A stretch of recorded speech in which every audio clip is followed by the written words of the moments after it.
What was your experience like in your space before you became the one who helped others with space? So it's interesting you say that because it wasn't about me. It was about my son who was diagnosed with ADHD, sensory processing disorder, dyslexia, and like other developmental challenges. And it was out of control. And I noticed that even medication was kind of helping, but not doing that much. And I was like, there's got to be more that I can do for this child. And so I ended up approaching his team of like occupational therapists and other people. And I asked, can your environment affect you? And they said, absolutely. So once I got that permission, I went into like a deep dive and I researched every area of like, sensory processing disorder and how it can affect us and everything. And so I started to make changes for him and it really helped. It helped his sleep. It helped his hyperactivity. Welcome to Hyperfocus and High Performance with Christine Howe, where we explore how you can work with your brain, build your dreams, and live on purpose with more clarity, creativity, and presence. Beatrice, thank you so much for joining us on the Hyperfocus and High Performance podcast. Beatrice Tokayer of Sensorize Your Space. Thank you for joining us today. Thank you so much for having me. I'm so happy that you're here. I was on your page and by God's grace and the algorithm of Instagram, who knows me very well, both of them who know me very well, help me find your work. And I love it. I love what you're doing. So much of the work that I do is engaging the visual part of our brain that is so integrated with all the other networks in our brain to allow us to move forward toward dreams and goals. And what I see in your work is using the visual space to provide a level of calm and clarity as well. And so this is something that I think is going to be such a gift as a conversation to our community. So I guess I'd like to start out just by asking you, like, was your experience like in your space before you became the one who helped others with space? So it's interesting you say that because it wasn't about me. It was about my son who was diagnosed with ADHD, sensory processing disorder, dyslexia, and like other developmental challenges. And it was out of control. And I noticed that even medication was kind of helping, but not doing that much. And I was like, there's got to be more that I can do for this child. And so I ended up approaching his team of like occupational therapists and other people. And I asked, can your environment affect you? And they said, absolutely. And so it's almost like I got permission. So once I got that permission, I went into like a deep dive and I researched every area of like, sensory processing disorder and how it can affect us and everything. And so I started to make changes for him and it really helped. It helped his sleep. It helped his hyperactivity. And I sat with it for a while because I was like, I'm thinking of this method. I'm an interior designer and I'm thinking about this method. And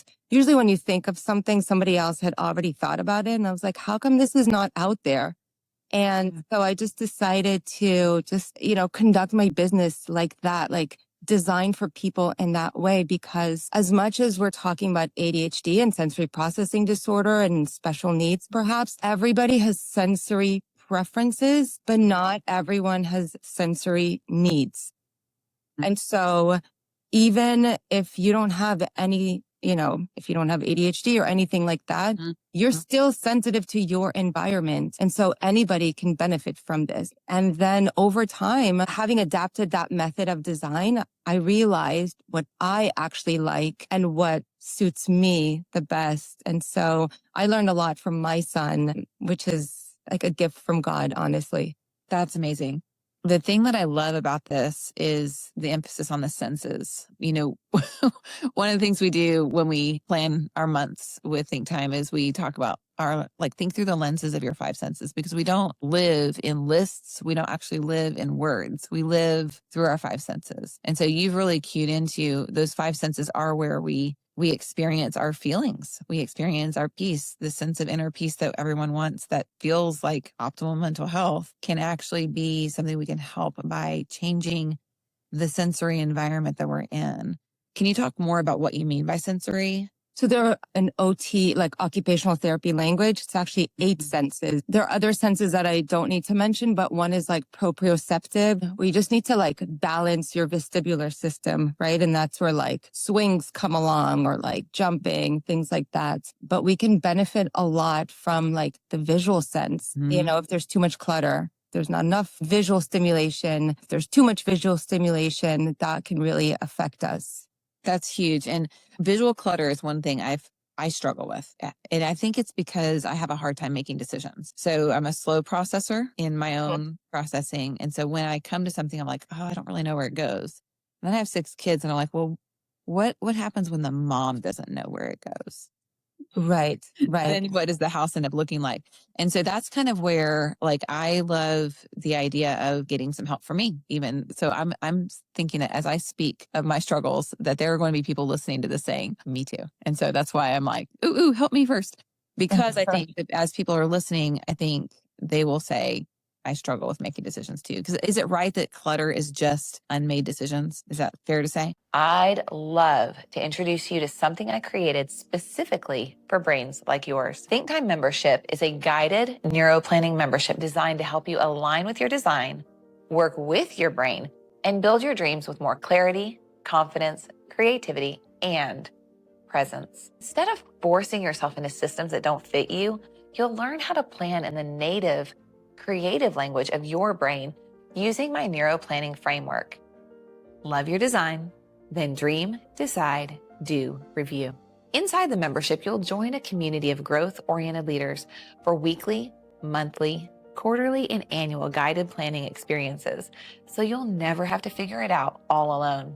Your membership also includes access to the Think Time Neuroplanner, a whole brain visual planning system designed to help you harness the strengths of your mind instead of constantly fighting against it. And when you join, you'll receive access to the neuroplanning course and tutorials, planning tools and templates, live group coaching, monthly Q&A, and a live onboarding session so you can begin to use the system right away. If you're ready to increase your opportunity to experience more clarity, calm, confidence, creativity, meaningful productivity, and presence, while getting more of the right things done in less time, with peace, not pressure, visit think-time.com/podcast.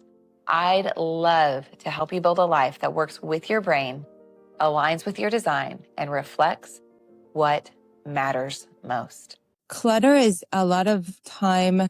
Well, there are 2 different types of ADHD brains. There's the overstimulated kind, and then there's the understimulated. And there's also like a third type, which is like a combination, which is like something that I came up with, and it wasn't necessarily like coined, but just what I've noticed from people. And so people who are overstimulated don't like clutter because it feels like you're suffocating. But understimulated people are people who are looking for that energy. And so they naturally create clutter because they want to get like energy from their space.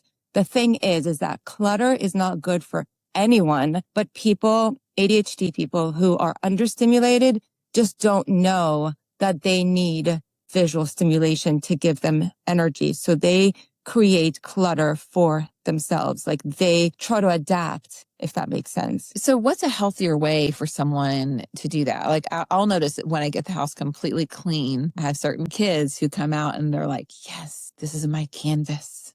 This is exactly what I was hoping for. And then there's an explosion and it's just complete chaos, and it's on the level of more than normal, like, right. They're going to cut something up. They're just going to create that visual clutter again. So these are the understimulated kids who need more stimulation.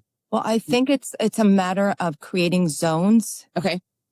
Where, if your kids want to get messy, you need to have a zone for that because you can get messy in that zone. If you want to have like an art zone, right? I'm not saying have an art room because not everybody has a big space. And this method that I created is not just for big homes. It can be for rentals. It can be for smaller spaces. It's just a way of looking at your space differently and identifying what you need and what the family members need. So if I notice that my kid comes in when I clean everything and she just explodes everything, I need to create a zone for her where it is safe to be absolutely messy. Yeah. I love that. And more importantly, first of all, you can't live in a museum, right? So when kids come home, it can get messy, but you need to figure out how to create a home for certain things so that when you do clean up, it takes you like 10 minutes per room. And like when I look at my kitchen, I'm like, oh my God, it's so messy, but that's okay. Cause in 10 minutes, everything will be put away and everything has a home. And I'm okay spending 10 minutes doing that. Because ADHD brains, we tend to get overwhelmed. Yeah. And so when the project seems too big, you just shut down. And so if it's not big, if it's 10 minutes, that's okay. That's awesome. I remember I've had a journey. I'm not where I want to be, but I'm not where I was with space. And where I just remember working, I think I had 3 kids, 5 and under, and I had company coming over. And I remember working for hours and hours and hours. This is before think time, where I would put so much effort in, but it never looked better. And I was exhausted by the end. And I don't have that anymore because I have some strategies up my sleeve where I don't have the overwhelm like you're talking about. Like I can look at a total mess and I can say I have what it takes to take care of this as far as putting things away. But I'm ready to level up and optimize with what you're what you're talking about because I think it can be better. But that feeling of overwhelm, I think I feel like it's in a sense of powerlessness of like I can't impact change here. Even if I pick it up, it's not going to look good and it's not going to get better. So how do you take someone from, let's go back to where I was, because I can feel that right now in my mind, like just exhausted. Like I remember working for, 6 hours to finally purge enough to get like this much space on my shelf. Like went through all the books and got the books out that I didn't need anymore. And I finally had like this much space at a tiny house. And then my mother-in-law came over with like books for me. And I was like, oh God, I was so overwhelmed. It was, intended to be a nice gift, but I was like, I can't even. And then someone else pops by with like, you have kids? I have junk. And I'm like, God. do you know what I mean? Yes.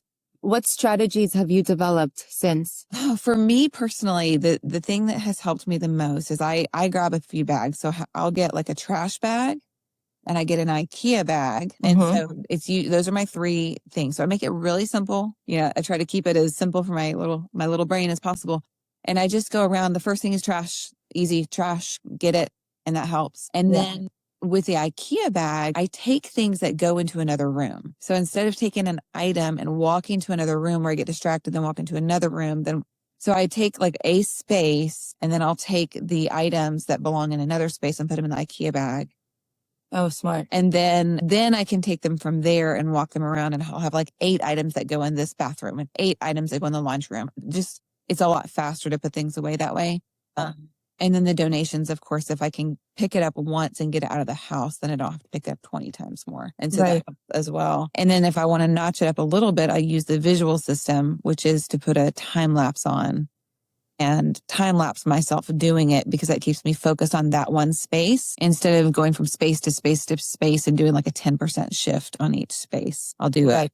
70 to 100% shift in one space or 70 to 80 or 90. That's what I can do. So I feel better, but I know I can do better. So like, I love the idea of zones where you have like a space because I immediately I'm thinking about this table I bought in Highland Park, Texas for $5 that I have kept for 15 years that my kids have painted on. And I know exactly where I want to put that. I want to pull out the art supplies and put that there. And it's a place that can get messy. So I know immediately what I want to do with what you said. Yeah. I'm thinking I've got like for vestibular, I've got like the little rocking boards. I can pull those back out. My rocking board is upside down in the laundry room right now, not really helping anyone with the vestibular system. So I need to get that back out and help my kiddos to balance with that. What else can I do? I mean, you can use a swing also if you can have a handyman put up the hook safely. Safety is number 1. A swing is really good for all kids. And there are different types of swings that you can use for kids, even for grownups, but for kids a lot because they have a harder time trying to self-regulate. And so it's, I guess, using one of the tools where they step on that's more active for them, but getting on a swing, they just are kind of being carried and taken. Well, it just balances your vestibular system. So it just helps you regulate. You can use like a trampoline also. Kids spend a lot of time sitting and even though they have recess, it's still not enough. Like this generation, even for us, like I sit all day long, I'm working on trying to get 10,000 steps. I was like, my goodness, I used to get 10,000 steps so easily. Now it's like a struggle because we're just a generation that sits. Video games, social media. Or driving and right. And being outdoors, that helps you regulate like greenery, being in in nature, but we don't do that so much. So do you have different solutions for people? Like I live on 7 acres in Tennessee and you're probably from New Jersey and I'm in Tennessee. I'm on 7 acres. So when you said swing, I'm like, yep, we got the swing. We have a little hammock that they love to swing back and forth on as well. What are some of the ways that you approach a space where you have outdoors and indoors versus like an apartment in Manhattan or something like that? What would you do differently for those?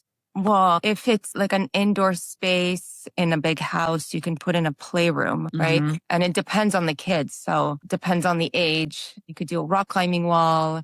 You could do, depending on the size, right? In an apartment, it's a little bit different. So you would put like the essentials, right?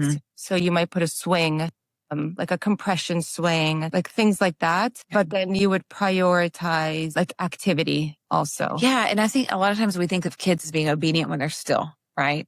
But that's not what we want. We want them moving in a regulated way. Right. Like, movement that is regulated, not out of control, is what you're helping the kids to achieve, not just good little obedient kids who sit still, right? No, that's where plain not, because that creates anxiety. ADHD brains, like we need freedom. We need to be able to flow freely. And so being constrained like that, like sit properly, sit at your desk, like that creates anxiety. Like I need to move, but I'm being told that not to move. And you have like two types of people, of kids, the ones that are going to rebel and say, no, I don't want to do it. And then the other type that says, I want to be a good girl and I want to listen. So I'm going to mask my discomfort, but it creates anxiety.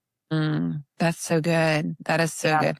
Because we had no idea when we were growing up, like that this was masking. We just thought we were good little girls. And so how much of that anxiety of just sitting still in our desk. And even when I went out for recess, I don't know that I was running. I think when I went out for recess as a little kid, I was just trying to I had to regulate myself from being in the room with 15 other kids that day, that my sensory system was overwhelmed. I like to say I was a sensory kid before it was a thing.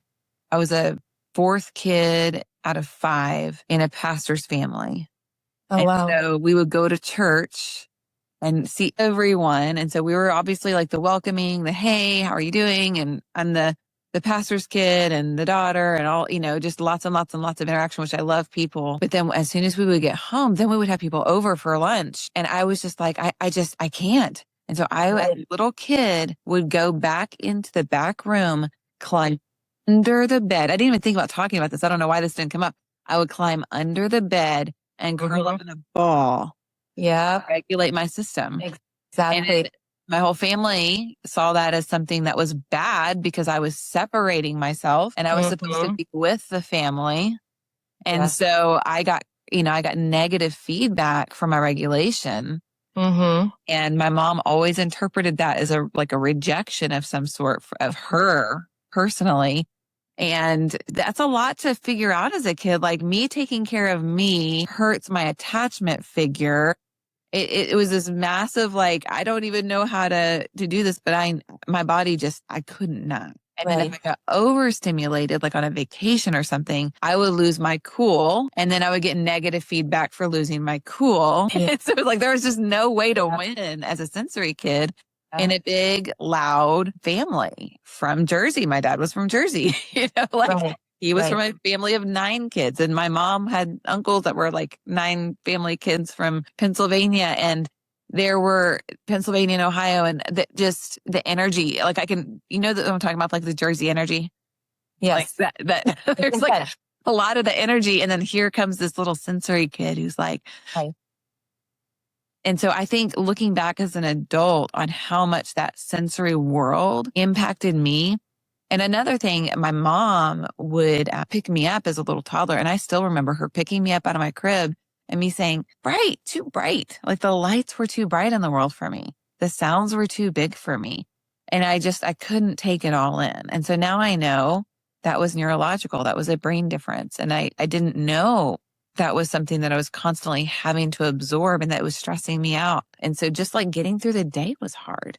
And so I'm help the kids, help the kids not to have to go through what I went through in that way. And I love your peaceful, zen, calm pictures. And I love so much of what you do. But the meaning behind it to me, I think, is like the trajectory of even intergenerational impact of like family division based on a child having a legitimate need. Like you said, people have sensory preferences, but some have needs. And so, yeah, your work is just so important. Thank you. Interestingly, all of my designs are not calm and zen. Some of them have louder colors and patterns because that's what an understimulated ADHD person might need. So if you put an ADHD individual that like, they like to kind of like veg and relax and they need the energy from their environment. If you put them in a calm zen space, like they're going to go nuts. So you sound like you're kind of like a combination. And the fact that your family had so many people come over, that's a lot of noise. That's like voices and people, and ADHD brains take in input from their environment so much more sensitively than others. So it makes sense that you would want to run and hide. I used to not know why I would do this, but I would go to a bathroom, right? Like when there was like a big family event, I would go to the bathroom and just like take deep breaths, you know? And like, did your parents even know that you had to do that? Like, did anyone in the whole world know that you were doing that? No, but like your parents, like, you know, other generations, like they didn't know better. It just is what it is. And I'm happy that I was able to discover this so I can help others, because people might be sitting at home, say like, what's wrong with me? Why am I like this? I'm so bad. I take medication. I'm trying to do everything that I'm doing, you know, at my best, and I suck. And it's not true. It's not true. No. And I think the environment it's this missing link. It's this piece. And you said, no one's doing this. Like, why isn't anybody doing this already? And so it's so obvious when we talk about it that it's so needed. Medication is something people are aware of. Medication helps in the right situation. It is the right answer. Sometimes supplements are the right answer. Sometimes it's therapy. Sometimes it's getting out of traumatic, toxic relationships. There are these different pieces that can help our brain function better. And I always say a stressed brain is not your best brain. And so there are different atmospheres, but I just don't feel like we talk about the environment enough. Man, it's so good. And as you're talking about the different types, I have both kinds in my family. So we've got 6 kids. My kids have been through traumatic experiences, loss. So there's a lot of that neurological regulation that I'm aware of, and always trying to find that balance for them. But I haven't really thought through the grid of this overstimulation and understimulation as an individual need for each of my kids. And so I'm really excited to take this and apply it right away. I can see how, like, my daughter who's been wanting to slap pictures on her wall everywhere, I need to like say, do that. I need to help her get those pictures up on her wall, because she naturally wants to do that. And she makes just an absolute disaster all over the floor. Right. But I bet if she had that on the wall, she could have a clean floor. Just make sure that it's one focused wall in her room and not everywhere. Something that's really important, you know, for me to say is that, I mean, I take medication. I think that everybody should do what's comfortable for them. I think there are different spectrums of ADHD. I think that not everyone needs medication when they have ADHD, but I think that there are multiple different factors, and it's not one or the other. It's a combination. Yeah. And I say I don't take medication, but when you look at what I do light, grounding, breath, movement first thing in the morning. Then I'm going to put something, I do apple cider vinegar for my gut. I'm going to put in Neolife Pro Vitality supplements, and, you know, because that helps me with my cells, my cellular health. I do acetylcholine through grinding my own grains, creatine for muscle recovery. So I don't take medication. I do a lot of input to help my body function well. And I also love the Everyday Dose supplements, the Everyday Dose mushroom, adding that to my coffee. Oh, yeah. All of these little pieces I found have been very helpful for me. But I don't take medication. But I really emphasize helping my body through putting things in my mouth and that go into my stomach. So I guess you could say I take medication, but it's a certain way of medication that I choose, in a sense of like the biggest, my way of thinking of it is cellular health and connectivity. So I want the cells to be strong and I want them to be connected to each other. And that's my little big broad strokes and the way I think about it. But if it came down to it and I was struggling really, really hard, I mean, I would try medication. I'm not against medication or pro. And a lot of people who are listening are on anywhere on the spectrum too. I definitely do not want that. It makes me feel jittery. I hate it. I don't want to feel that way again. So anything I can do to not take medication, that's what I want. I had that conversation yesterday with someone. And then somebody else is going to be absolutely give it to me now. I want relief. One of my family members got on medication, and it's one that has a personality very similar to me. And he got on and was like, is this what it feels like to be normal? Like you just. Yes. Yeah. I feel that way. I actually went down on my medication since I made all these changes in my life. So the environment really does help, but yes, it's definitely a spectrum of ADHD, and not everyone needs medication. There's absolutely no judgment, on any of that. And half the people who have a prescription within 2 years are not taking the medication. Oh, really? Yeah, that's why I think it's really good to have supplemental strategies. So like with us, with Think Time, that's a supplemental strategy for you guys, having the environment, it's a supplemental strategy. So when you're taking your medication, when you're not taking your medication, this is something that can help regardless of what you choose, and I think most people are kind of in the middle. Personally, I think just talking to a lot of people, it's a general idea that like it helps, but people who even do it don't even take it. And so there's this whole realm. And that's why I think what you do is so important, because you're filling in that gap for people. Okay. Can I ask you a little bit about your work setup? What are some things you recommend for people who, a lot of us are working from home. We actually are on computers. What are some things we can do to make our workday smoother as we work from home? In what sense? Just what are some design recommendations? What are some ways that I can I guess maybe you need to approach it from an overstimulated person versus an understimulated person. Is it going to be something like getting a walking desk that helps? Is it going to be having a swivel? I don't know, like having a ball that I sit on instead of a chair. Like what are some of the design recommendations that you would make for someone who comes to you? I mean, I guess it's going to be different case by case, that maybe, Right.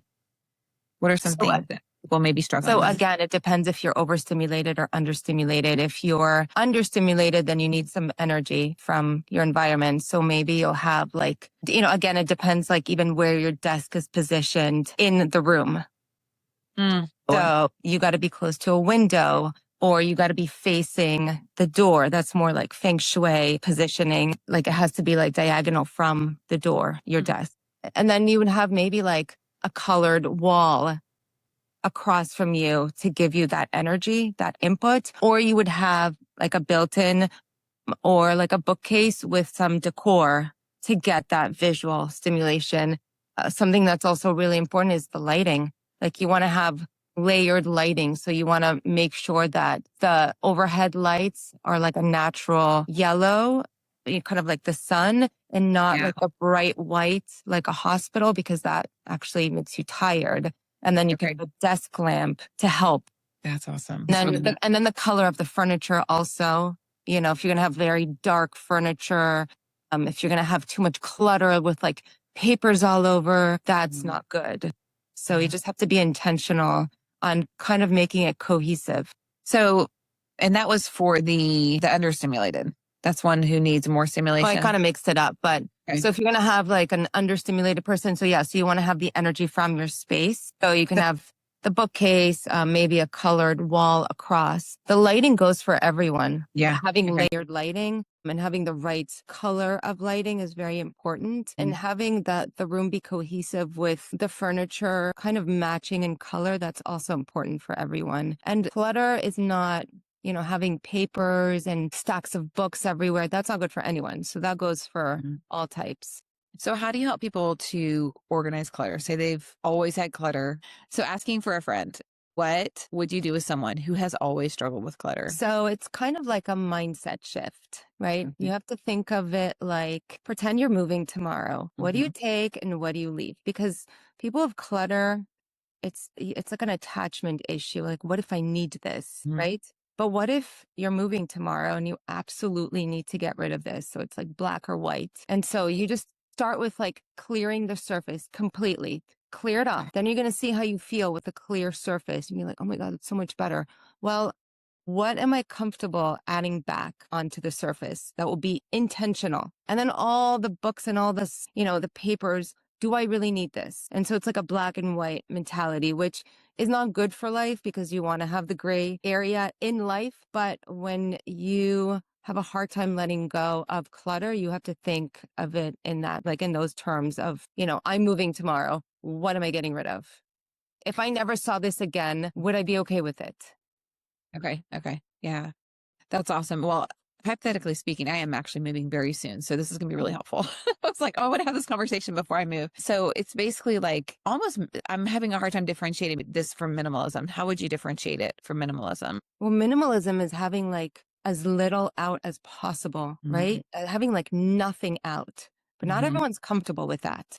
So in order to make it comfortable for you, you clear the surface, but then you add what is comfortable for you. So add that plant, add this pop of color, add these frames, and then sit with it for like a few days and be like, am I comfortable with this?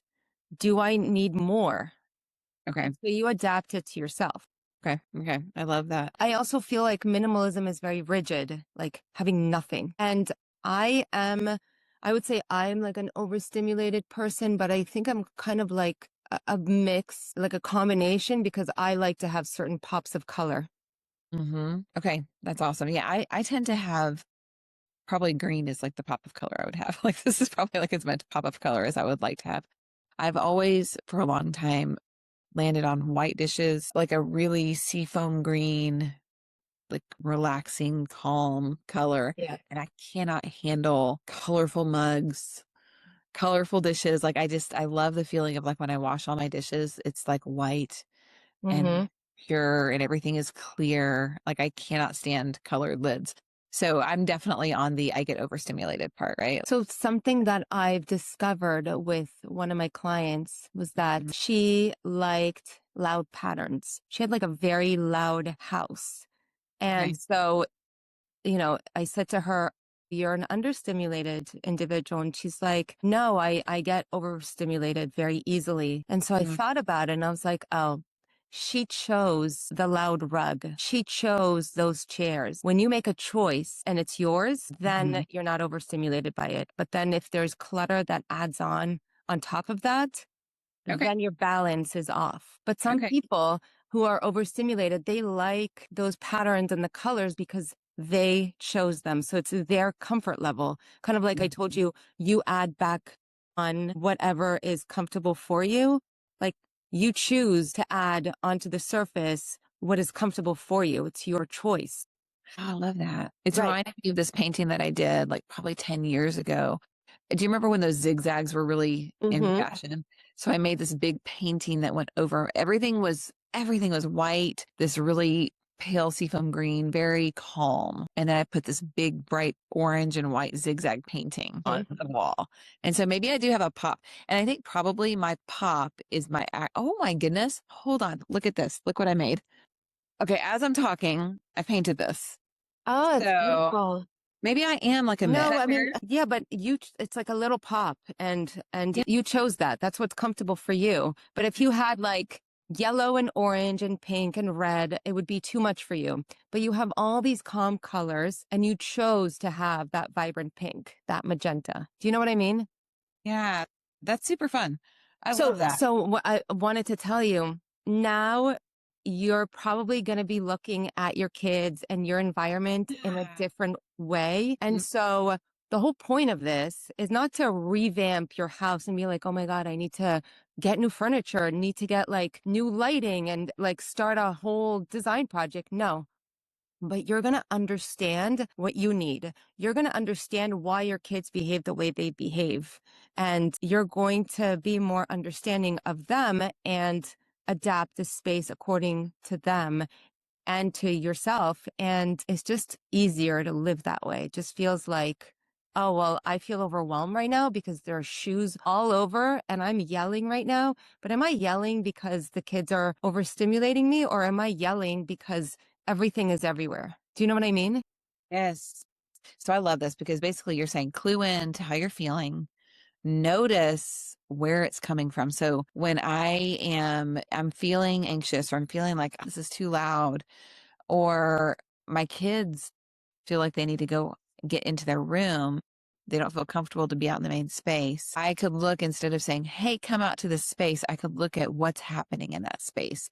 What does it visually look like? Does it feel calm enough for them to enter the space? So if it's cluttered and it's loud, I've got a bar. We have a bar and mattresses underneath it. So my kids are like jumping on the bar and like doing all this gymnastics with mattresses. So I could like guide my understimulated kids to go outside, jump on the mattresses, swing on the swings. I can have the art table where they can get that creativity out. Yesterday I was reading to them and I gave them Play-Doh. And they just stayed for so long. Yeah. So happy to play with the Play-Doh, and they just kept designing things. They made like a pie. They made, ice cream. They made a pretend party, and I was able to read and be, and just, it was so calm because they had that sensory need in their hands just met. It changed the environment of the entire room to have Play-Doh in their hands. By the way, we are so ADHD because we jump from like one topic to another. I do It's finish my so topic. cute. It's so typical. But I believe that a lot of adults still have those issues because when they were little, they were never told what to do when they felt this way, and they never outgrew it, because you can outgrow it.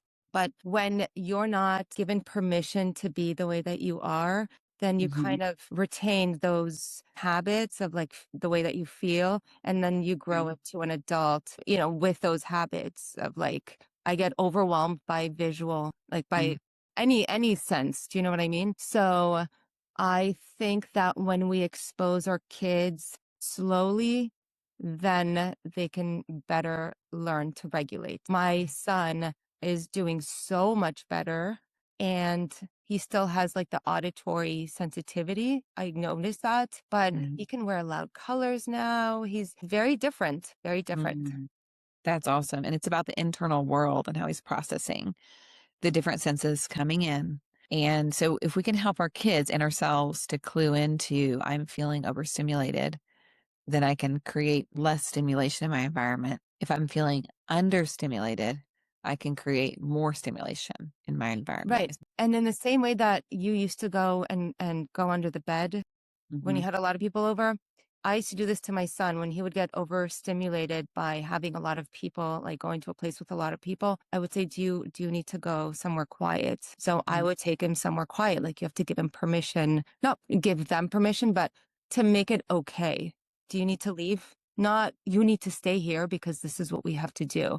Like, that's what we were taught to do. But now you got to do what's best for your body in order for your mind to function better.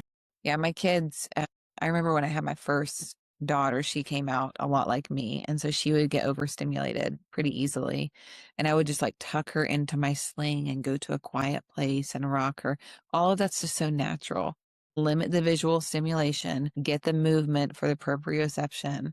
And so in a sense, there's this taking that same concept and adding that in a socially acceptable way, I guess. Just, let's like hop on a swing and move back and forth. I was just listening to a conversation yesterday where there was a psychologist in town, and she had an intensive for a CEO at her farm, and she put him on a swing, stay there for 5 minutes and just swing. And that was part of his healing, was just to swing. And this is a CEO who, he hadn't played in so long. He hadn't probably moved his body.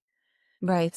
In so long. And so I think a lot of this can be very healing, and what we know with the body keeps the score and all of the research coming out about our life experiences being stored in our body, like we've got to work them out. And so even as an adult doing things, I imagine like kayaking or whitewater rafting or swinging or somehow like skating, biking, it sounds like we just need to or even walking. Okay. Walking, just being outdoors. It's interesting. The demands are so high in this generation, like the demands for just to exist, right?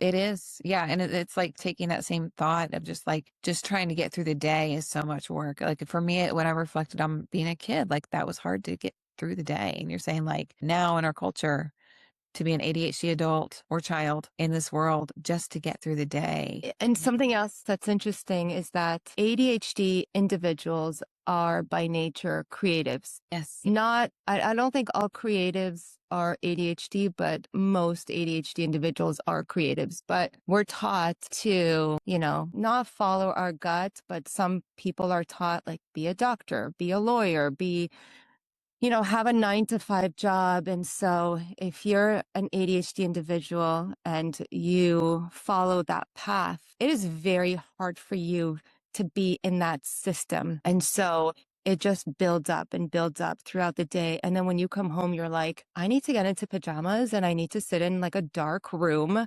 with no noise and I need to just be.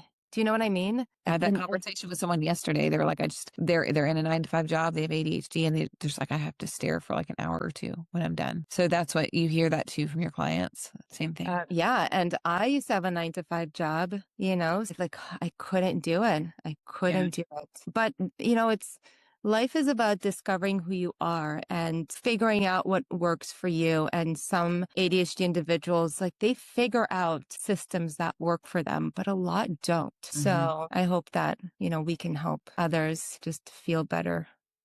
That's awesome. So when people come to you, they're coming in, it sounds like they're either something's not working. It's either for their child, for them, something's not working. What are they feeling when they come to you? So it's interesting. A lot of my clients are not ADHD individuals, but they identify with the way that I design. So when they come to me, they're like, there's something wrong with my room and I can't figure it out. I don't know how to make it better. And so I'll speak to them over Zoom sometimes because sometimes it's like a virtual project. And I'm like, well, you have just like from looking, they don't even ask me for solutions because we're just talking. And I'm like, well, I could tell the picture frames in the back over there, like the frame is black and you have a lot of clutter on the dresser. Like just from that, I could tell, I told a person, I was like, well, I can tell who you are, like by the nail polish color that you have on your fingers, like by the way that you dress, like color tells so much about a person. You know what I mean? So they're coming to you and they're like, something's off. And then you kind of help them specify, I see this, and you kind of look into their soul, it sounds like.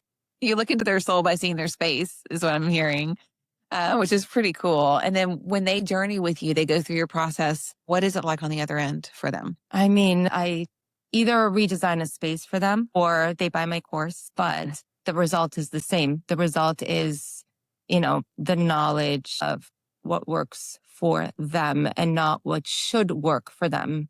You can look at other interior designers' work and it's beautiful, it's gorgeous, but other designers, they design based on a trend, like what's in funky stuff, which is like gorgeous, but it doesn't work for everybody. Oh, I love this. Is an inside out approach where you're looking at the actual person and you're saying, for you, this is home. This is where you can feel regulated to go back out into the world. So you come home, get regulated, go back out, come home, get regulated. So that's beautiful. That's just a different level of design than, like, I was just on a page yesterday for a friend of mine who's a designer. It's beautiful. But this is completely not even part of that. I know she's got great pillows, great art, great lamps, but the sensory overstimulation, understimulation, this is a very unique angle in interior design. Right. And then the use of color to either engage or disengage. It's huge. I think this is so breakthrough. I love this. I believe that God gave me that gift because it just like came to me. And recently, I was asked by one of my students who bought my course. I created a course to help individuals do this on their own because not everybody wants to start a big design project and not everybody has the means to hire a designer that specializes in ADHD, but everybody should have access to how to make their space better for them. So I had an organizer who purchased my course and she was like, can I get certified under your program? And I was like, thank you. I don't have like a certification program because it came to me. I don't know how I know this, but I I majored in psychology and like, I just feel people. I feel people. I could tell who you are by your space. Yeah. Yeah. I can always tell when I've had a certain week where I'm like, oh, I'm over full because it shows in the space. And then when I have it together, my space is together.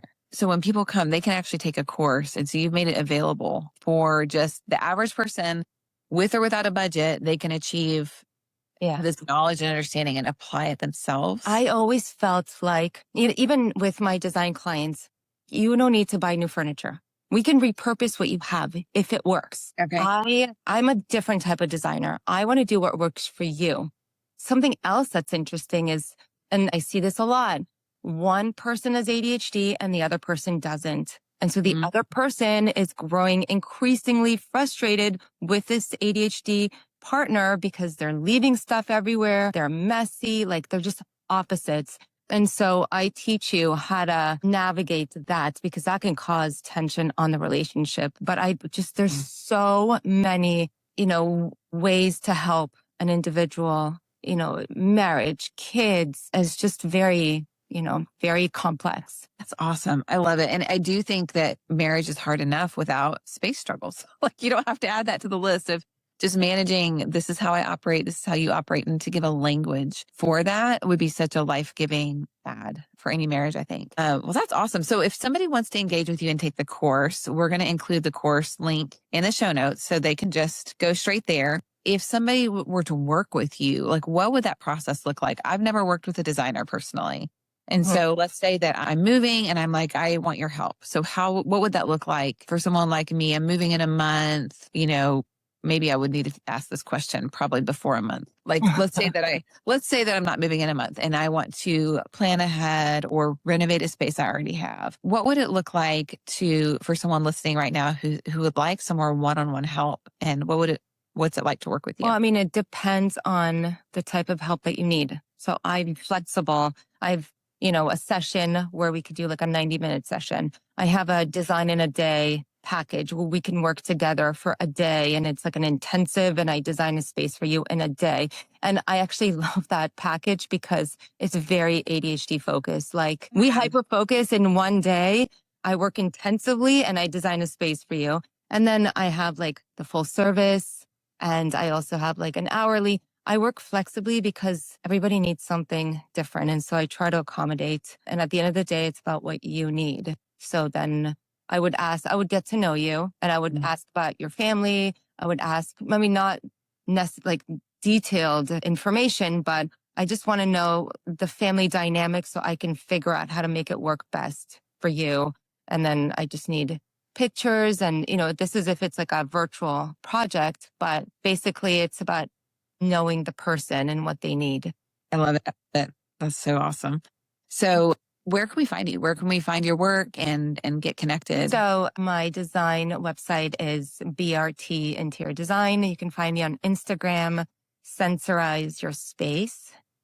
And it's all connected. So you can find the course there. You can also find a lot of helpful information on my Instagram page. Yeah, I loved it. I just went through and I learned so much just going through your Instagram and the different pieces of design versus decorating and environment, overwhelm, energy. Is it draining you or is it positive energy? All these things that you talk about on your page. It's just this wealth of learning. So Sensorize Your Space is your Instagram, your BRT Interior Design.com. Okay. Yeah. So we'll have that link in the show notes as well. And then we would just call, like do an intake call, find out what we need. What's the best plan? You'd kind of make some recommendations. We would choose the path forward and say, this is how you could walk us through and kind of get a gauge and find out what custom plan you'd recommend. Yeah. And then match it to whatever budget is you're bringing to the table. And then move through this process. And we would end with like a design plan to implement. Depending on what you need, either you implement it yourself or I implement it for you or you just get guidance, whatever you need. That's awesome. So it could be anywhere from you give guidance, I do, or I'm completely overwhelmed. Can you help me and make these decisions for me? And then you help me with that. That's awesome. Yeah. Or you get the course and you do it on your own time and you get the knowledge, which is really important because that the knowledge that you get from the course is not just for your home, but it's how you feel in different spaces. Like if you walk into a restaurant, how do you feel in this loud restaurant, right? How do you feel in a hospital? How do you feel at the park? How do you feel with a lot of people? How do you feel with less people? It just teaches you so much about yourself. I love it. I love it. It's a challenge for me because I've got 6 kids that I'm thinking of as I'm making the space. And I want to have those pockets. I love the idea of zones is so freeing for me to think of, oh, I can make this zone for this child. You know, this one needs the hammock. This one needs the art table. This one needs the swing. This one needs to crash on something, you know? So I love that. It's very freeing when I think about being the designer of a space for that many people in a way that helps them each thrive and become who they're meant to be. Because when they can be regulated at home, I know that they're going to be able to fulfill their purpose better. They don't have to spend all their time trying to regulate and just survive. They can actually start to thrive. So I just thank you for the work that you're doing and that you leaned into that inner nudge and that desire to say, oh, this isn't out there. I'm going to create it. And that's what I love about the ADHD visionary. Thank you for being here. Thank you. It's such a beautiful, I love working with and interviewing and getting to know the ADHD visionary because someone, when you create a business, you have to ask the question, who could I work with for 30 years and never get bored of? Right. Right. The ADHD visionary. It's a beautiful combination. Their ADHD individuals are meant to be entrepreneurs. And it's usually those who don't do well in school. And I felt stupid my whole life. I didn't know I had ADHD till I was 36, till my son got diagnosed. And I was like, oh my God. And then my whole life made sense. And I was like, I am not stupid, right? So you're just meant to be an entrepreneur. I work differently. I have to do it differently. That's right. Awesome. Well, we'll end on that. Do it differently. And I think this designing for your space, the visual piece of that, knowing that it connects so many networks in the brain to drive us into that calm confidence, like it's such a good fit. I'm really, really thankful that you came today. Thank you so much. Thank you for inviting me. I'm very honored, and I hope that this message can reach everybody because I just want to help everyone. That's awesome. Thank you so much for being here. Thank you. This podcast is for educational and entertainment purposes only and isn't a substitute for individualized medical, mental health, or professional care. Every brain is different. Results will vary. Thank you for listening to Hyperfocus and High Performance. If today's conversation helped you think differently about how your mind works, I invite you to take the next step. Visit think-time.com/podcast and grab my free training. Why can't I find a planner that works for me? If you've ever felt frustrated, judged, even by yourself, overwhelmed, or simply wondered why everyone seems to be able to follow a system that simply doesn't work for you, you're not alone. In this free training, you'll discover how your brain naturally approaches focus, planning, and productivity, and why many traditional systems were never designed for minds like yours, and whether neuroplanning could help you increase your opportunity to experience more clarity, calm, confidence, creativity, and meaningful progress with peace, not pressure. And if this episode encouraged you, please subscribe, share it with a friend, and leave a review so more brilliant, creative ADHD visionaries can discover what's possible. Remember, you don't have to become someone else to do what only you can do, because only you can be who only you can be, and otherwise there will be a hole in history. The path forward is clear. Love your design, then dream, decide, do, review. I'll see you next time.